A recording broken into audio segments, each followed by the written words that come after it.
Dimanche 2 août 2026, sur la chanson de Claude Nougaro, Un été, je vais vous chanter En été. Sous-titre, Santé et biodiversité d'un côté et de l'autre, intérêt financier. Avec eux, on sait d'avance de quel côté va pencher la balance. Ou un été meurtrier, mais c'est déjà pris.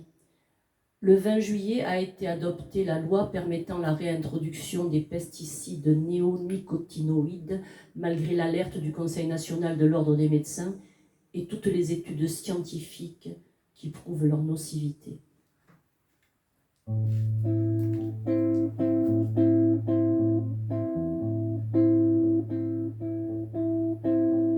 En été, c'est encore une fois en plein été qu'une loi scélérate a été votée. Pendant les vacances, ils en ont profité.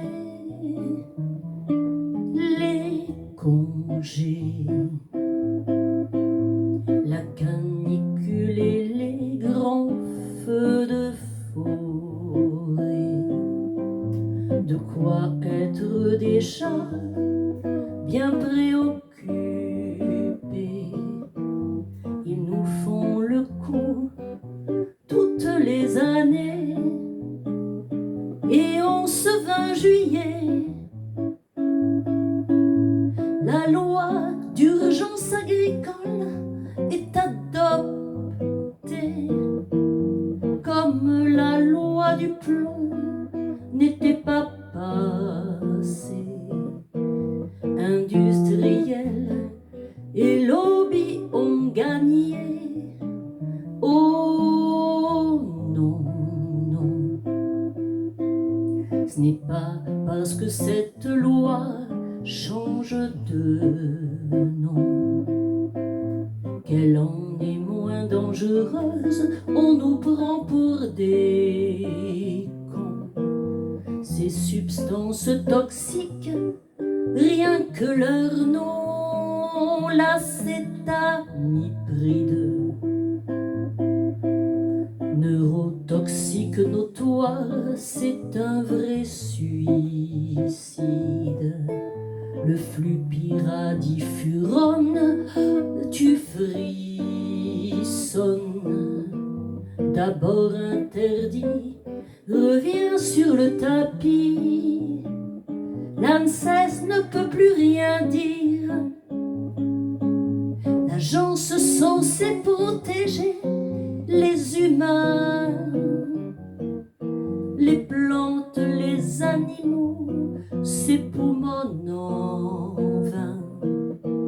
Service public, un de plus qu'on assassine. Cet été 2026, tout semble s'accélérer. Les canicules enchaînent, les feux de forêt.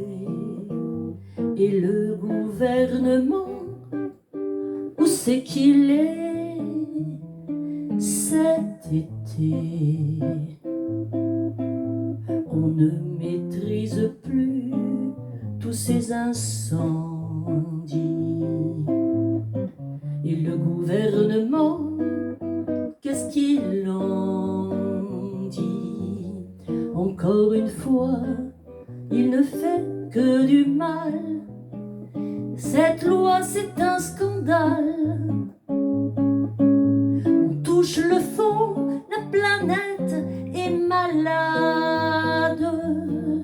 Et eux en donnent toujours plus à leurs camarades.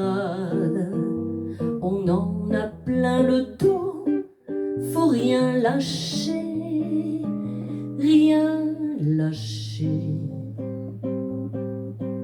Se battre sur tous les fronts contre ces tarés. Le cœur battant malgré les cendres de l'été, rien lâché.